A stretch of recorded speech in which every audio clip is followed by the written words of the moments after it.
오늘 설교는 아마 많은 부활에 대한 말씀을 전하는 설교자들이 잡는 제목 중에 하나입니다. 사망아 내가 쏘는 것이 어디 있느냐.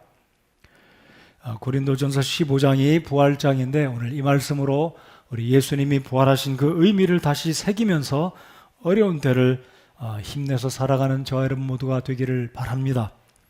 여러분, 우리 한글은 소리 글자라고 합니다. 반면에 중국어 한자는 뜻 글자라고 합니다. 제가 한자 가운데 몇몇 글자를 소개해드리고 싶지만 다 빼버리고 하나만 소개해드리고 싶은데 오늘 설교와 연관이 되는 죽을 사자를 소개해드리고자 합니다. 이 글자 좋아하는 사람은 아무도 없을 겁니다. 이 글자와 멀리 떨어지고 싶고 나와 상관없는 글자가 되기를 바라는 것이 이 사자입니다. 근데 이 사자는 세 부수로 되어 있습니다. 한일 전역석 그리고 비수 비자. 여러분, 죽음이란 무엇입니까? 어느 날 저녁에 이 비수가 와서 나를 찌르면 모든 걸 내려놓고 갈 수밖에 없는 죽음이 죽을 사자입니다. 그래서 중국 사람들은 엘리베이터에도 사자, 4층이라는 F로 대신에 사자를 집어넣지 않고, 한국도 동일하잖아요. 한자 문화권에 있기 때문에 엘리베이터에 사자 대신에 F를 집어넣습니다. 여러분, 이런 말 들어보셨습니까? 미국 사람들에게 있어서 The number one killer는 death, 죽음이다. The number one killer is in America is death. 어찌 보면 말이 안 되는 말 같죠? 첫 번째 킬러가 사망이다, 죽음이다. 근데 말 속에 뼈가 있다고 이 말이 맞는다라고 생각합니다.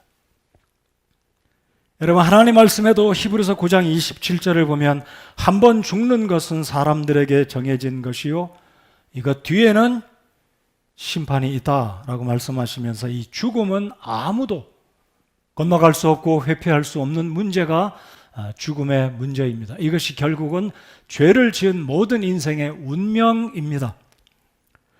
그렇습니다. 저와 여러분은 언젠가는 죽을 것입니다. 원하든 원치 않든 죽을 수밖에 없는데 오늘 희소식, 오늘 복음의 굿 뉴스는 무엇입니까? 55절을 다시 한번 보시겠습니다.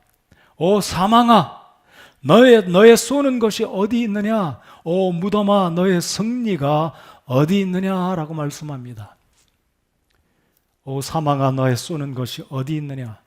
여러분, 죽음 또는 사망은 우리를 쏩니다. 지독하게 아프고 고통스럽고 다시는 이와 같은 경험이 우리 모두에게 없기를 바라는 것이 우리의 사랑하는 사람들의 죽음입니다.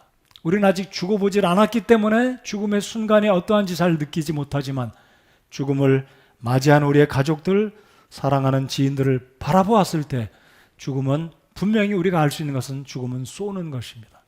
그래서 영어 성경에도 O death, where is thy sting? 그랬습니다. Where is your sting? 그랬습니다. sting이란 말은 쏜다는 말이잖아요. 그래서 벌도 쏘고 가오리도 쏩니다. 그래서 영어의 sting은 쏜다는 말인데 이 가오리란 말이 재밌습니다. stingray 그럽니다. ray란 말은 엑스레이 할 때 빛, 광선 뭐 이런 건데 아무튼 가오리는 그 꼬리에 침이 있어서 쏩니다. 그래서 가오리의 이름이 독특하게 stingray입니다. 수년 전에 호주에서 유명한 스킨스쿠버 다이버가 이 가오리에 독이 있는 가오리 침에 쏘여서 즉사했습니다. 여러분, 오늘 하나님 말씀에 바울 사도는 사망아 너의 쏘는 것이 어디 있느냐? 오 무덤아 너의 승리가 어디 있느냐? 결국 우리가 죄로 말미암아 죽을 수밖에 없지만 예수 그리스도의 승리하신 그 부활로 말미암아 우리가 한 번은 죽지만 다시 부활하게 되고 한 번은 죽지만 영원히 죽지 않는 것을 우리 주님께서 약속해 주신 이 놀라운 승리, 이 부활의 오늘 이 아침의 메시지가 저와 여러분에게 소망이 되고 다시 한번 우리의 삶 가운데 좌절과 낙심 가운데 있다면 다시 일어나는 우리 모두가 되어야 할 것입니다. 자, 이 56절 한번 보시기 바랍니다. 55절은 그래도 이해가 잘 되지만 56절은 조금 이해가 잘 안 되는 것 같습니다. 하반절을 보시면 사망에 쏘는 것은 죄라고 말을 했는데 하반절에 보시면 죄의 힘은 율법이니라 그랬습니다. 이 사망은 우리를 쏩니다. 결국 바울이 말한 이 사망은 그 속에 사탄을 염두에 두고 사탄아, 내가 온 인류를 유혹하고 시험에 떨어지게 하여 죄를 짓게 해서 결국 죄의 대가로 죽음을 맞이하게 했지만 결국 사탄아, 너는 우리를 이기지 못한다라고 우리 주님께서 이 말씀을 통해 우리에게 확신을 주고 계십니다. 자, 56절을 보시면 사망에 쏘는 것은 죄다. 여러분, 사망이 우리를 쏘고 슬프게 하고 낙심케 하고 가슴 아프게 하고 사랑하는 가족들을 이별하게 하는 이 슬픔이 있지만 사망이 쏘는 것이 죄다 그랬습니다. 왜냐하면 죄는 결국 죽음을 가져오기 때문에 이 55절과 56절이 연관된 말씀입니다. 근데 이 56절 하반절의 말씀을 잘 보시기 바랍니다. 죄의 힘은 율법이니라. 이게 무슨 의미가 되겠습니까? 율법이 힘이 있습니다. 무슨 힘이겠습니까? 여러분, 재판관이 법정에서 판사가 힘이 있지 않습니까? 판사가 어떤 결판을 내리냐에 따라서 1년형이 될 수 있고 5년형이 될 수 있고 집행유예로 풀려날 수가 있는 게 판사의 힘입니다. 자, 그러면 율법은 죄의 힘은 율법이다 그랬습니다. 자, 그래서 이 율법에 대한 의미를 다시 한번 저희들 생각해 보겠습니다. 자, 쏜다는 것을 다시 한번 생각해 보면은요, 우리가 추석날 성묘 가기 전에 조상들의 묘를 잘 벌초하기 위해서 풀을 정리하다가 땅볼에 쏘여 죽는 사람들이 있지 않습니까? 그만큼 이 쏜다는 것은 고통스럽고 아프고 독이 들어있기 때문에 치명적으로 벌도 사람을 죽이고 이 가오리도 사람을 죽이는데 하물며 사망은 어떻습니까? 우리 모두는 언젠가 죽습니다. 언젠가는 다 죽습니다. 그러니까 결국 사망은 우리를 쏜다는 것인데 그 쏘는 것은 무엇으로부터 말미암았냐면 죄로부터 말미암았고 이 죄의 힘은 율법이다라고 말씀을 하시는데, 자, 그러면 이 죄의 힘은 율법이라는 것을 이렇게 생각해 보겠습니다. 이 율법이라는 것은 우리를 정죄합니다. 당신은 이런 항목을 어겼으니 하나님 앞에서 당신은 이런 죄를 지은 죄인이요, 도둑질, 간음, 불의, 우상숭배, 하나님을 믿지 않는 죄, 거짓 증인한 죄, 여러 가지 이 율법들은 우리들을 하나님 앞에 고소합니다. 더 나아가 사탄은 우리를 참소합니다. 공격합니다. 바로 이것이 죄의 힘은 율법이다라고 말씀합니다. 자, 그럼 왜 하나님은 이 율법을 우리에게 주셨습니까? 엄밀히 말씀드리면 이방인에게 주신 것이 아니라 이 율법은 이스라엘 백성들에게 주셨습니다. 하지만 우리 이방인인 이스라엘을 제외한, 유대인을 제외한 이 지구상에 있는 모든 민족들은 율법을 직접 받지는 않았지만 율법의 저촉 하에 있기 때문에 우리 죄인들도 결국은 여기 말씀처럼 죄의 힘은 율법이고 죄의 결과는 사망이고 하나님 앞에 진노를 입은 운명에 처하게 된 것입니다. 자, 그렇다면 로마서 5장 13절의 말씀을 제가 읽어드리면, 자, 스크린에 올라왔네요. 우리 한번 13절을 같이 한번 잘 생각하시면서 읽어보겠습니다. 시작. 율법이 올 때까지 죄가 세상에 있었으나 율법이 없을 때에는 죄를 죄로 인정하지 아니하였느니라. 알쏭달쏭 하실지 모르겠습니다. 제가 비유를 한번 들어보겠습니다. 자동차를 타고 다니기 이전에는 신호등이라는 것이 없었습니다. 그러니까 사거리를 지나가든 삼거리를 지나가든 신호등이 없기 때문에 노란 불 때 서 있고 빨간 불 때 정지하고 이런 게 없었습니다. 다시 말씀드리면 신호 위반이라는 죄를 저지를 수가 없는 겁니다. 교통법규가 없기 때문에.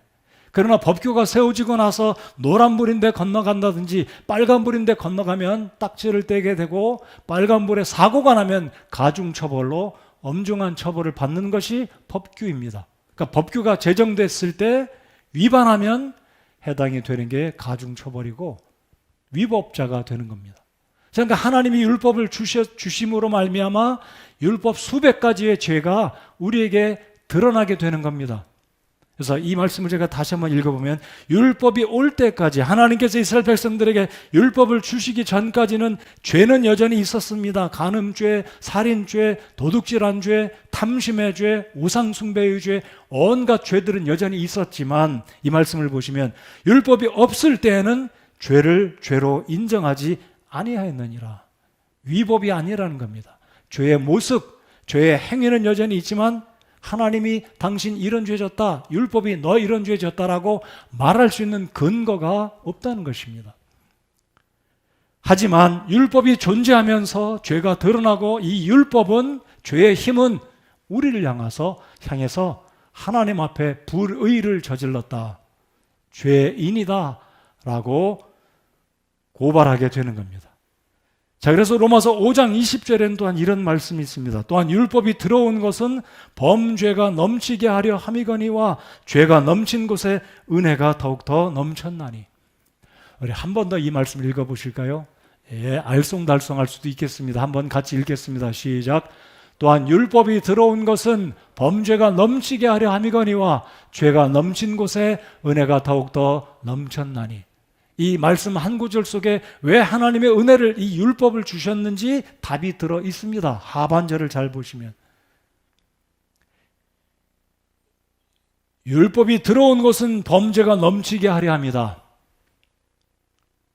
하나님이 죄를 더 짓도록 유발했다는 게 아닙니다. 율법이 생겼기 때문에 죄들이 더 증가했다는 의미는, 죄를 죄로 인식하지 못하던 우리들로 하여금 우리 자신의 추하고 더러운 모습을 보여주는 것이 율법의 기능과 하나님께서 율법을 주신 목적이라는 겁니다. 그렇다면 하반절에 이 죄가 넘친 곳에 은혜가 넘쳤다는 의미는, 너도 나도 죄인이구나, 나는 내가 보니까 깨끗한 줄 알고 양심을 지키면서 이 윤리와 도덕을 지키면서 착하게 사는 줄 알았더니 율법의 조목조목을 보니까, 율법의 의미를 이해해야 하니까 내가 하나님의 율법에 부족하구나, 율법을 지키지 못했구나, 내가 죄인이구나 깨닫게 됐다는 거죠. 그래서 죄가 많은 곳에 은혜가 넘쳤다는 것은, 내가 죄인이구나 깨닫는 사람은 어디로 하나님이 인도해 가시냐면 십자가 아래로 인도해서 예수 그리스도를 영접하여 구원받게 하기 때문에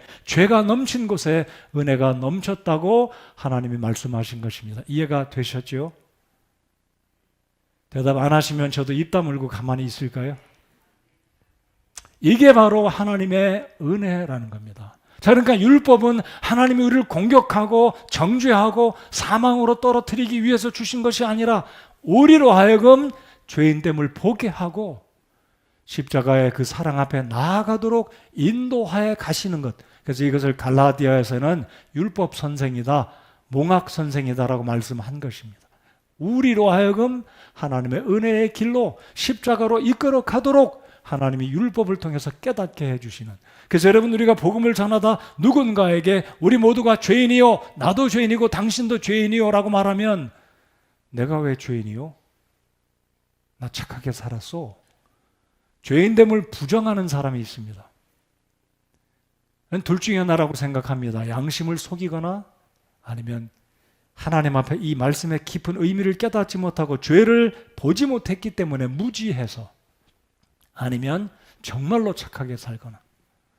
그러나 우리 모두는 성경 말씀에 의하면 의인은 없나니 하나도 없으며 우리의 옷은 더러운 옷과 같아, 우리의 의인은 더러운 옷과 같아서 냄새나고 더럽고, 이것이 우리의 말과 생각과 우리의 모든 행동으로 말미암아 지은 죄라는 것입니다.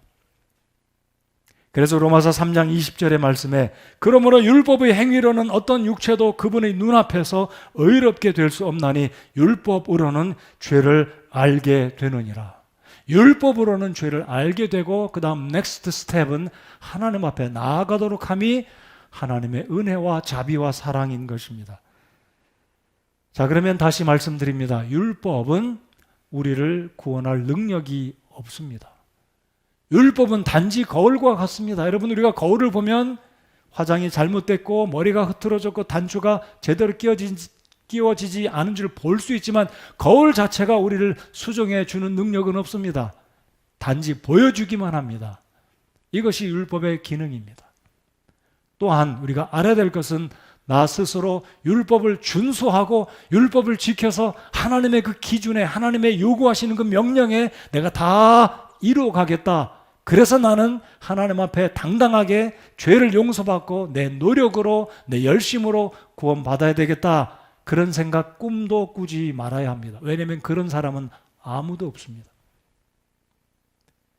여러분, 우리나라에 연말이면 수능고사가 있지 않습니까? 가끔가다 수능에 만점자가 나옵니다. 저는 그거 보면 정말 대단하다 생각합니다. 어떻게 한 문제도 안 틀리고 수능 만점을 맞을 수 있을까? 사람이 아닐 수 있겠다라고 생각이 될 때가 있습니다. 네, 여러분 기억하십시오. 수능 만점자는 있을지 모르겠지만 율법을 완벽하게 지켜서 하나님 앞에 합격되는 율법의 100점짜리는 이 세상에 목사도 신부도 어느 누구도 아무도 없음을 알아야 할 것입니다. 우리가 구원받은 것은 율법을 지켜서도 아니요, 율법이 우리를 구원한 것이 아니라 하나님의 은혜로 십자가 위에 우리를 위해서 죽임당하신, 희생당하시고 사흘 만에 부활하신 우리 승리하신 예수님 때문에 구원받은 줄을 믿으시면 아멘으로 감사, 주님께 영광 올려드리시기 바랍니다. 그렇습니다. 율법으로는 아무도 구원받지 못합니다. 그렇다면 왜 하나님이 우리를 구원하지도 못하는 율법을 주셨고 명령하셨습니까? 똑같은 대답입니다. 율법 때문에 우리가 죄인인 줄 알게 되고 보게 되는 겁니다. 우리가 얼마나 교만했으면 하나님이 율법을 통해서 너 죄를 지었지, 이런 죄 여실히 보여주는 것이 하나님의 율법의 기능과 목적이기 때문에 그렇습니다. 그래서 율법은 재판정에 있는 검사와 판사처럼 우리의 죄 몫을 여실히 드러내고 보여주고 지적하고 우리의 양심에 가책을 느끼도록 하는 게 율법입니다. 이것은 다른 측면으로 바로 하나님의 사랑이라는 것입니다. 율법을 다 말씀드릴 수는 없겠지만 율법의 대표성을 지닌 것이 십계명입니다. 여러분, 십계명 5가지는 하나님을 향한 계명이고 나머지 5가지는 사람을 향한 계명입니다. 그 10가지 계명 가운데 우리가 완벽하게 지킬 사람은 아무도 없습니다. 그래서 율법은 결국 우리로 하여금 나는 거룩하신 하나님 앞에 죄인이구나. 이사야 6장에 이사야 선지자가 하나님의 거룩하신 그 보좌 위에 앉아 계신 주님을 보고 망하였도다, 난 망하게 됐구나, 하나님을 배었으니, 죄인인 내가 하나님을 배었으니 나 이제 망했다 라고 고백한 것과 같은 이치가 율법이 우리에게 우리의 죄를 보여주기 때문이라는 겁니다. 자, 로마서 5장 12절 혹시 스크린에 준비됐으면 5장 12절 한번 읽겠습니다. 없으면 5장 12절을 다 같이 열어주시기 바랍니다. 로마서 5장 12절입니다.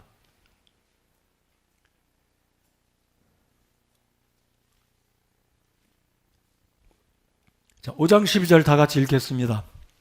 시작. 그러므로 한 사람으로 말미암아 죄가 세상에 들어오고 죄로 말미암아 사망이 들어왔나니 이와 같이 모든 사람이 죄를 지었으므로 사망이 모든 사람에게 임하였느니라. 여러분, 한 사람, 우리의 조상 아담으로 말미암아 죄가 세상에 들어오고 죄로 말미암아 사망이 들어왔나니 이와 같이 모든 사람이 죄를 지었으므로 사망이 모든 사람에게 임하였느니라. 그러므로 어떤 사람이 이 말을 했습니다. 사람이 숨 쉬면서 하는 일은 죄만 짓고 살고 있다. 사람이 숨 쉬면서 하는 일은 결국은 따지고 보면 숨 쉬고 하는 일이란 고작 죄를 짓고 사는 것이 우리 인생들이다 라고 말을 합니다.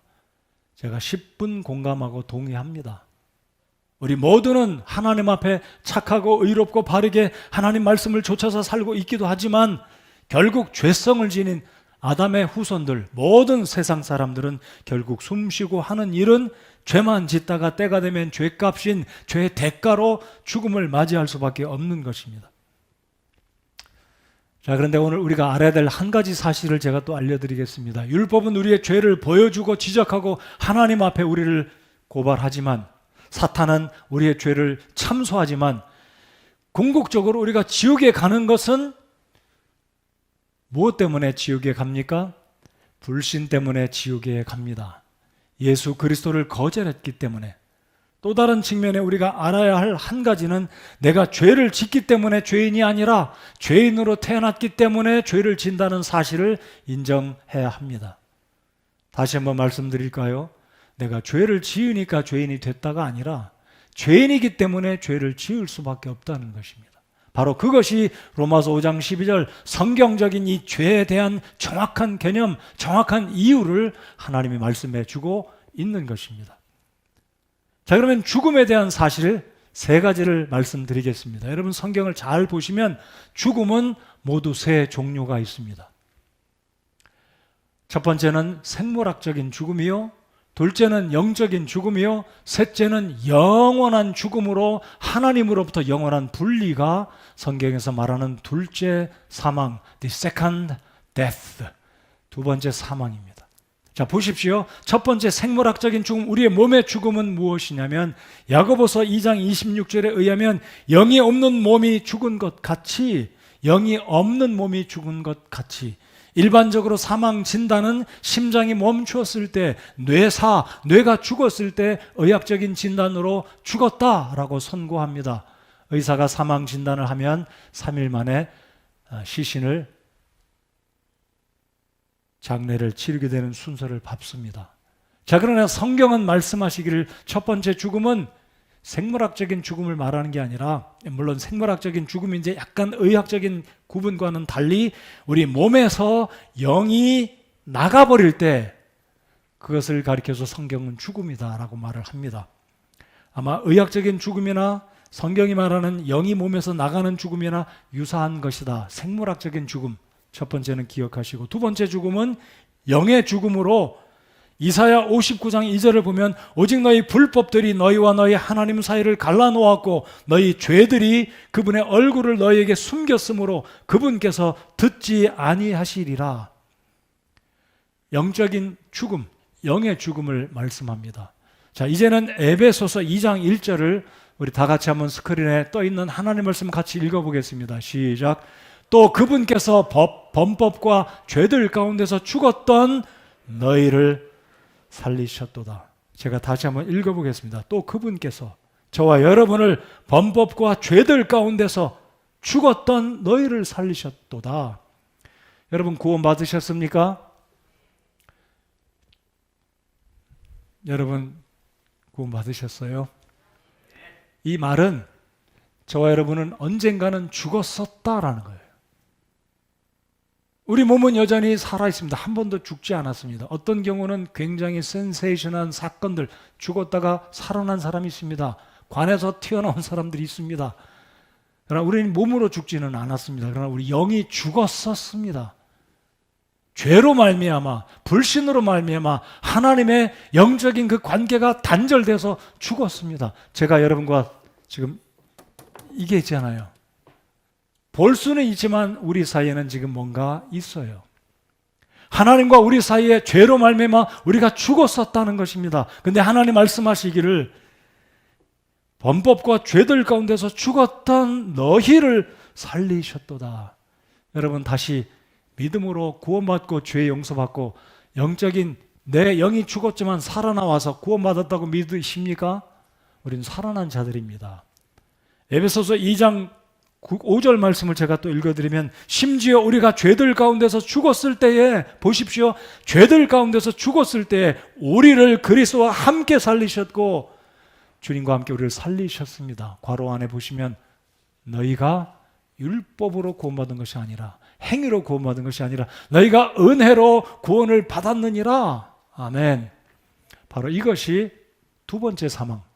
네, 영이 죽었지만 살아난 것입니다. 자, 이제 세 번째 사망을 말씀드리면 이 세 번째 사망은 둘째 사망이다라고 말씀을 합니다. 요한계시록 21장 8절 말씀을 제가 함께 읽겠습니다. 함께 읽겠습니다. 시작.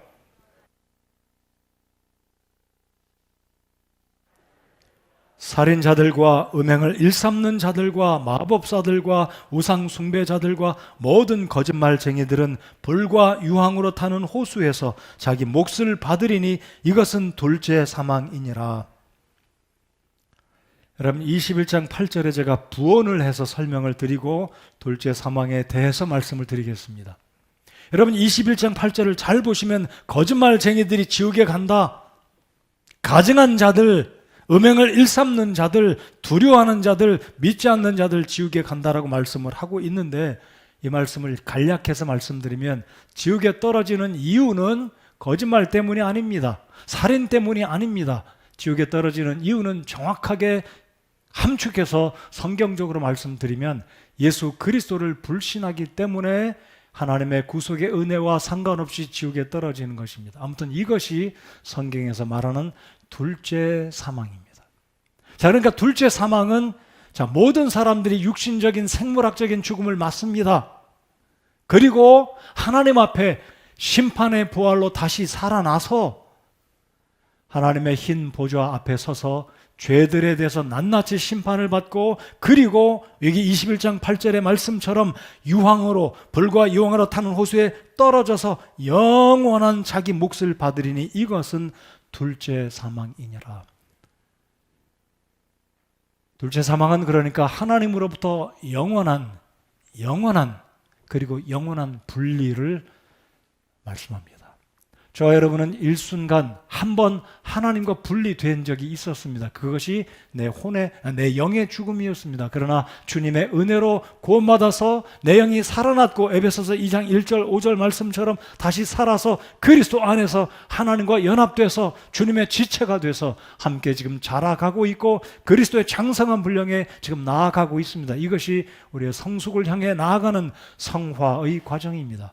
그러나 구원받지 아니한 자들, 끝까지 불신하는 자들, 십자가의 은혜를 거절하는 자들, 예수 그리스도를 자신의 구주로 믿지 않는 자들은 언젠간 죽게 되면 또다시 하나님 앞에 심판의 부활로 살아나서 그리고 심판을 받고 두 번 죽는다는 것.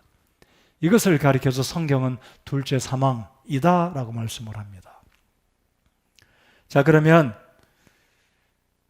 하나님 말씀을 정말 이해가 빨리 되고 이제 좀 두뇌 회전이 빠른 분들은 죽음이라는 것은 이런 거구나 라고 생각이 드실 겁니다. 자, 죽음이란 그러면 무엇이냐면, 죽음은 한마디로 성경적으로 쉽게 정리를 하면 D is S, 죽음은 분리를 가져옵니다. 자, 죽음은 분리이다. 따라서 해주시겠습니까? 죽음은 분리이다. 자, 죽음은 하나님으로부터 분리입니다. 자, 특별히 둘째 사망은 우리 거룩하신 하나님, 그 자비하신 하나님으로부터 천국이 예비된 그 축복도 받지 못하고, 두 번째 사망을 맞이한 불신자들은 영원한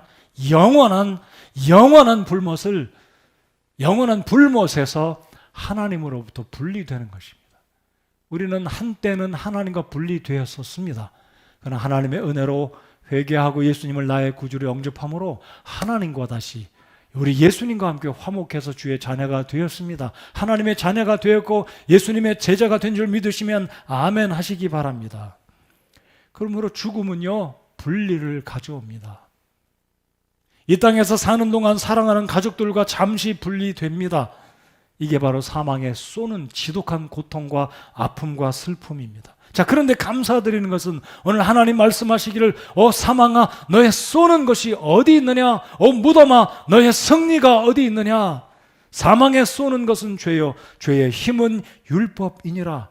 그러나 감사하게도 이 율법의 힘, 죄의 능력은 예수 그리스도의 죽음과 부활하심을 가로막지 못했습니다. 우리 주님이 승리했기 때문에 죄도 사망도 심판도 우리 주님의 죽으심으로 부활하심으로 단번에 영원히 해결된 줄 믿으시기 바랍니다.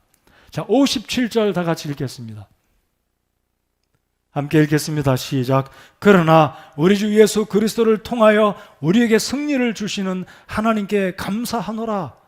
우리에게 승리를 이미 허락하셨습니다. 승리를 이미 이루셨습니다. 승리를 이미 성취하시고 자신이 하나님 앞에 죄인됨을 인정하고 회개하고 두 손 들고 나와 주님께 하나님의 은혜를 구하며 예수님을 나의 마음속에 구주로 영접하는 사람들은 단번에 영원히 죄 용서받고 구원받아 둘째 사망과 상관없는 하나님의 자녀가 되어서 이 승리를 누리게 되어 천국에서 영생을 누리게 되는 것이 바로 승리하신 우리 주 예수님의 부활의 결과인 줄 믿는 것입니다.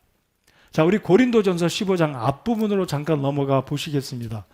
고린도전서 15장 3절에서 8절까지 바울 사도는 이 부활에 대해서 당시의 고린도 교회 성도들 가운데 부활을 의심하고 부활은 없다, 부활은 이미 다 지나갔다, 부활은 이제 없다라고 이야기하는 엉뚱한 사람들, 거짓 교사들에게 바울이 증거하면서 부활의 증인들을 이야기하고 있습니다. 3절부터 제가 읽습니다. 내가 또한 받은 것을 무엇보다 먼저 너희에게 전하였느니 그것은 곧 성경 기록대로 그리스도께서 우리의 죄들로 인하여 죽으시고 묻히셨다가 성경 기록대로 셋째 날에 다시 살아나시고 게바에게 보이시고 베드로에게 보이시고 다음에 12 제자에게 보이셨다는 것이라. 그 뒤에 그분께서 500여 형제에게 한 번에 보이셨는데 그 중에 대다수는 지금 이때까지 남아있고 어떤 사람들은 잠들었느니라. 여러분, 예수님의 부활을 목격한 증인들이 적지 않습니다.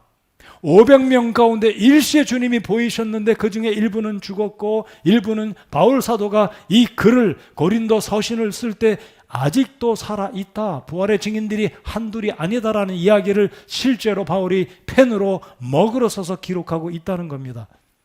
그리고 7절에 그 뒤에 그분께서 야고보에게 보이시고 다음에 모든 사도에게 보이셨으며 8절 맨 마지막에는 정한 때를 벗어나서 태어난 자 팔싹둥이 같은 10개월을 채우지 못하고 조산된 바울에게도 주님께서 보여주셨다라고 자신이 친히 눈으로 목격한 살아계신 그 예수님을 증거하고 있는 것입니다.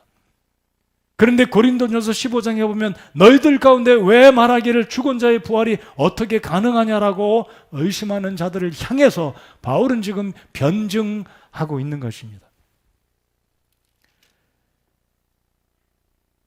파워포인트를 제가 준비한 걸 한번 올려주시면, 제가 주보에도 언급을 해드렸지만 일생 이사, 이생 일사, 제가 일전에도 언급해 드렸습니다.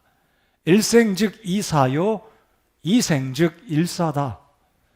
간단히 그냥 줄여서 일생이사, 이생일사. 이게 무슨 의미겠습니까? 한 번 태어난 사람은 영적으로 죽어 있기 때문에 예수 그리스도를 영접하지 않고 죽으면 두 번을 죽는다. 요한계시록 21장에서 말하는 영원한 죽음, 영원한 분리, 둘째 사망을 맞이할 수밖에 없는 것이 일생이사라는 것이고요. 그리고 이생일사, 내가 한번 태어나서 죄인이었지만 내 영이 죽었지만 율법이 나를 죄인이라고 이야기하고 있고 성령께서 내 마음속에 죄를 지은 것을 내 양심이 알려줄 때 하나님 앞에 뉘우치고 회개하고 예수님을 나의 구주로 영접하면 또다시 하나님의 자녀로 거듭남, 중생, born again, 두 번 태어나기 때문에 육신이 한 번 죽고 그 다음에는 부활해서 둘째 사망에 이르지 않고 천국에 가기 때문에 이것이 성경이 말씀하는 일생이사, 이생일사의 원리인 것입니다. 얼마나 간단합니까? 그러므로 여러분 두 번 태어나셔야 됩니다. 여러분 거듭나셨습니까? 우리 구원받았다 하면 거듭 태어났다, 중생했다는 말입니다. 그렇죠? 우리 요한복음 3장에 보면 우리 예수님께서 니고데모에게 이 중생의 원리, 거듭남의 원리를 가르쳐 주셨습니다. 여러분, 이 니고데모는 유대교 선생님이었습니다. 율법 학자였습니다. 율법을 준수하고 율법을 연구하는 사람이었지만 안타깝게도 니고데모는 거듭남의 원리를 모르고 있던 사람이었습니다. 예수님께서 물과 성령으로 거듭나지 아니하면, 사람이 거듭나지 아니하면 하나님의 나라를 볼 수가 없다고 그랬을 때 니고데모가 어떤 대답을 합니까? 선생님, 그러면 제가 이미 이렇게 커서 어른이 됐는데 거듭나려면 어머니 뱃속에 다시 들어갔다 나와야 됩니까? 라고 말할 정도로 거듭남의 원리에 대해서 무지했던 사람이 바로 니고데모였습니다. 니고데모의 네 글자의 이름의 뜻 가운데 하나는 니콜라스와 연관이 있는 사람입니다. 승리자였습니다. 니고데모, 니콜라스. 니고데모는 승리한 자가 아니었습니다. 승리가 뭔지 몰랐던 사람입니다. 그가 바리새인 중에 바리새인이었고 유대인들의 의회 사내들인의 멤버였고 이스라엘 백성들의 죄를 판가름 짓는 사내들인의 멤버였지만 니고데모는 거듭남을 모르고 있던 사람이었어요. 그 밤에 예수님께서 니고데모에게 어떻게 거듭나는지 알려주셨고 복음이 증거될 때 요한복음 20장에 가보면 이 니고데모는 그날 밤에 예수님을 만나고 거듭나서 부활에 예수님의 그 무덤가에 가서 향료를 갖다 예수님의 무덤에 준비해서 달려 나아갔던 거듭났던 사람인 것을 우리가 볼 수 있습니다. 다시 한번 여쭤보겠습니다. 여러분 정말로 거듭나셨습니까? 율법을 지켜서도 아니고 교회 열심히 빠지지 않고 나와서도 아니고 내 행위나 노력으로 또 내가 원한다고 그래서 혈통으로나 가문으로나 이것이 아니라 오직 거듭남은 하나님의 아들 되신 예수님을 나의 주님으로 마음속에 구주로 영접하고 믿을 때 거듭나게 된다고 주님 말씀하십니다. 그래서 이 거듭난 사람들은 오늘 말씀에 이르시는 것처럼 둘째 사망에 이르지 아니하고 한 번은 죽지만 우리가 구원받은 성도들은 예수님의 부활의 첫 열매의 뒤를 쫓아서 우리 모두가 다 구원받고 하나님의 자녀가 된 사람들은 부활을 경험하기 때문에 바울 사도가 확신 가운데 말하기를 오 사망아 너의 쏘는 것이 어디 있느냐, 오 무덤아 너의 승리가 어디 있느냐라고 확신 있게 이야기하면서 57절에 사망에 쏘는 것은 죄요 죄의 힘은 율법이라고 말한 이후에 57절에 말하기를 그러나 우리 주 예수 그리스도를 통하여 우리에게 승리를 주시는 하나님께 감사하노라 라고 이야기하고 있는 것입니다. 바울은 앞으로 구원받을 것일지 구원받겠지라고 생각한 것이 아니라 구원의 확신을 갖고 부활의 그 축복들을 확신했기 때문에 우리에게 승리를 주시는 하나님께 감사한다고 고백한 것입니다. 믿으십니까? 여러분 부활하실 것 믿으십니까? 그렇습니다. 우리도 예수님의 부활의 첫 열매를 쫓아서 예수님이 다시 오시는 그날에 심판의 부활이 아니라 생명의 부활로 다시 살아나서 이미 앞서 주님 앞에 간 주 안에 잠자는 성도들도 살아날 것이고 우리 고린도전서 15장 51절 52절을 보시겠습니다.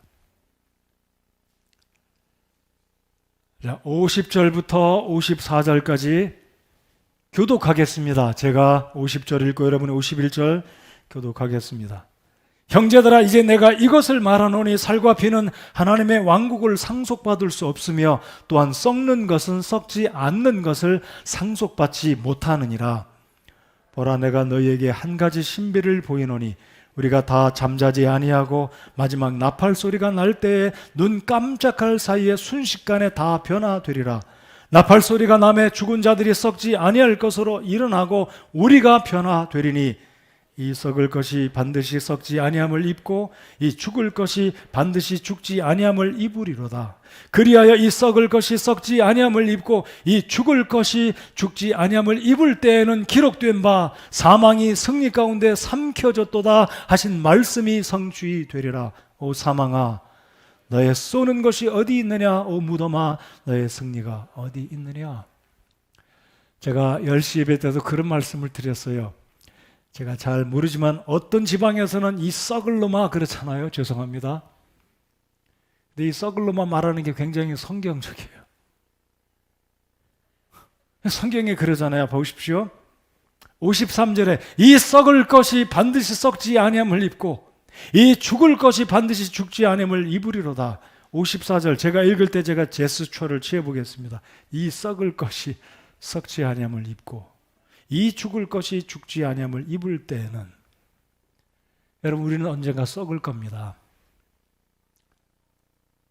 그런데 우리 예수님께서 이 죽음과 무덤을 승리하셨기 때문에 그래서 주님 말씀하시기를 오 사망아, 오 death, where is thy sting? 너희 쏘는 것이 어디 있느냐? 여러분 벌과 가오리 같은 이 침이 있는 이 독충들은 우리를 쏩니다. 죽음도 우리를 쏩니다. 그래서 우리 아버지, 어머니, 아내, 남편, 우리의 자식들이 사고로 죽음으로 병으로 세상을 떠날 때 얼마나 우리의 마음이 아프고 슬픈지 몰라요. 우리를 쏩니다. 근데 그것으로 끝이는 것이 아니라 더 이상 쏘지 못한다는 겁니다. 죽음은 우리를 괴롭게 할 수 있지만 영원히 우리를 가두고 어둠 속에, 무덤 속에 가두고 영원한 두 번째 사망으로 몰아가는 것이 아니라 예수 그리스도께서 승리하셨기 때문에 오 사망아 날 쏘는 것이 어디 있느냐. 사탄아, 내가 죄로 말미암으면 비록 우리를 한 번은 죽게 하지만 더 이상 두 번 죽게는 못한다는 이 말씀이 하나님이 우리에게 주시는 놀라운 위로와 소망의 말씀, 승리의 말씀인 줄 믿는 것입니다. 아멘 좀 힘차게 우리 해보십시다. 안 기쁘세요 이 말씀이요? 감격이 좀 안 되신가요? 우리가 죽기는 죽지만 다시 살아난다. 이것이 바로 기독교의 놀라운 힘과 소망이 아니겠습니까? 세상의 어떤 종교도, 어떤 철학자도, 어떤 위인도 이와 같이 예수님이 요한복음 11장에서 하신 말씀처럼 11장 25절 6절을 읽겠습니다.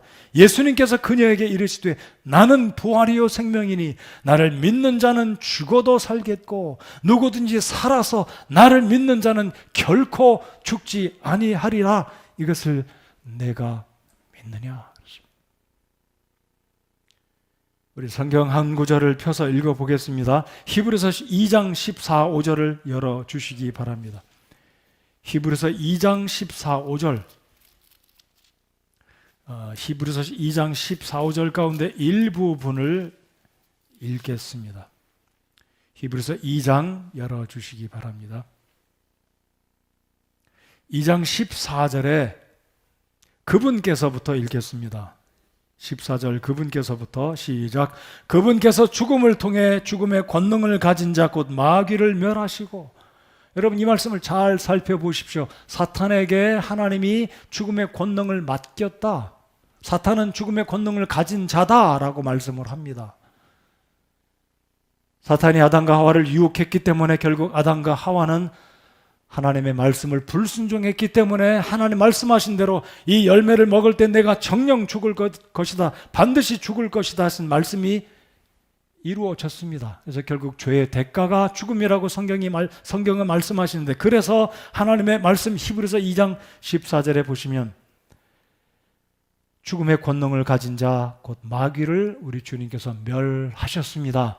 예수님께서 승리하셨습니다. 예수님께서 죽임당하셨지만 예수님께서 죽음과 무덤의 권능을 깨뜨리시고 다시 일어나심으로, 부활하심으로 이 죽음의 권능을 가진 사탄을 물리치시고 그를 멸하셨습니다.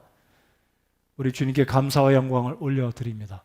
그래서 우리가 구원받은 하나님의 자녀들은 더 이상 우리가 죄 가운데 영원한 형벌의 이 죽음의 운명 속에 갇혀 있는 것이 아니라 다시 살아난다는 것입니다. 그래서 방금 읽어드렸던 이 고린도전서 15장에 그 51절 이하에 호련히 공중에서 나팔 소리가 울려 퍼질 그 순간에 모든 주 안에 잠자는 자들이 깜짝할 사이에 순식간에 다 변화될 것입니다. 이 썩을 몸이 썩지 아니할 몸으로 시간과 장소와 공간에 장애받지 않는 굉장히 신비스러운 몸으로 변화될 줄을 믿습니다. 왜냐하면 예수님이 그런 몸이셨기 때문에요. 문이 잠겼어도 순식간에 나타나셨고 음식을 드실 수도 있고 안 드실 수도 있고, 바로 이것이 부활의 축복, 우리 주님이 승리하신 놀라운 결과. 그래서 지난주에도 제가 말씀드리지 않았습니까? 우리는 환난 전에 공중에서 천사장의 나팔 소리가 울려 퍼질 때 우리 모든 구원받은 사람들이 들림받고 공중에 올라간다. 여기 고린도전서 15장에서도 동일한 사건, 동일한 때를 언급하고 있습니다. 예수님이 오시는 그 순간에 주 안에 무덤에 잠자고 있는 성도들, 먼지로 변하고 재로 변하고 한 줌의 재로 변한 그 성도들이 순식간에 다 변화돼서 다시는 썩지 아니할 몸으로, 다시는 죽지 아니하는 몸으로 예수님의 부활하신 그 몸처럼 우리가 부활한다는 사실입니다. 그러므로 57절 고린도전서 15장으로 다시 돌아오시겠습니다. 고린도전서 15장 57절. 그러나 우리 주 예수 그리스도를 통하여, 비결이 바로 여기에 있습니다. 예수님을 통해서만이 가능합니다. By Him, through Him. 다른 것은 안 됩니다. 예수님을 통해서, 예수님에 의해서, 내 공로나 내 노력이나 율법의 준수가 아니라, 교회 다니면서 직분이 아니라, 믿은 연수의 오래된 시간에 의해서가 아니라, 예수님을 통해서 through him, by faith, 예수님을 통해서 믿음으로, 그분을 통해서, 그분에 의해서만 우리가 구원을 받는다는 것을 믿으시기 바랍니다. 자, 57절에 그러나 우리 주 예수 그리스도를 통하여 우리에게 승리를 주시는 하나님께 감사하노라. 아까 제가 말씀드렸듯이 구원받지 못하는 이유가 딱 한 가지가 있는데, 그것은 불신 때문이다라고 말씀드렸습니다. 아담의 죄도 아니요 내 죄도 아니고, 왜냐하면 예수님께서 2000년 전에 이미 저와 여러분의 죄들을 담당하시고 죽으셨습니다. 모든 죄값을 다 지불하셨습니다. 예수님께서 마지막에 목숨을 거두시기 전에 마지막 말씀, 다 이루었도다, 이 말씀을 마치시고 예수님께서 운명하셨다라고 복음서 기자들이 기록합니다. 아버지여 내 영혼을 아버지께 맡기나이다. 그리고 주님은 십자가에서 저와 여러분의 죄를 다 해결해 두셨습니다. 그렇기 때문에 오늘 이 시대 지옥 가는 이유는 불신 때문입니다. 오늘 부활의 메시지를 들으시는 여러분 가운데 아직도 구원에 대해서 확신이 없으신 분들은, 내가 구원 받으려면, 두 번째 사망에 이르지 아니하려면 오직 방법은 딱 하나밖에 없습니다.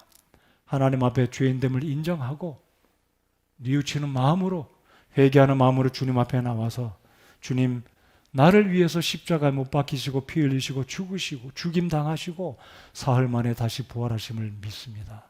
예수님은 나의 주, 나의 하나님이십니다. 나의 아버지의 주가 아니라, 내 아내의 주가 아니라 나의 주, 나의 하나님, My Lord and my God, 나의 주, 나의 하나님을 믿으신다면 오늘 이 아침 여러분에게는 새로운 행복한 해피 이스터가 되실 것입니다. 여러분의 삶에 경험해 보지 못한 놀라운 인생의 역전, 인생의 반전이 오늘 이 아침부터 시작될 줄을 믿습니다. 아직 구원받지 않으신 분이 혹시 계신가요?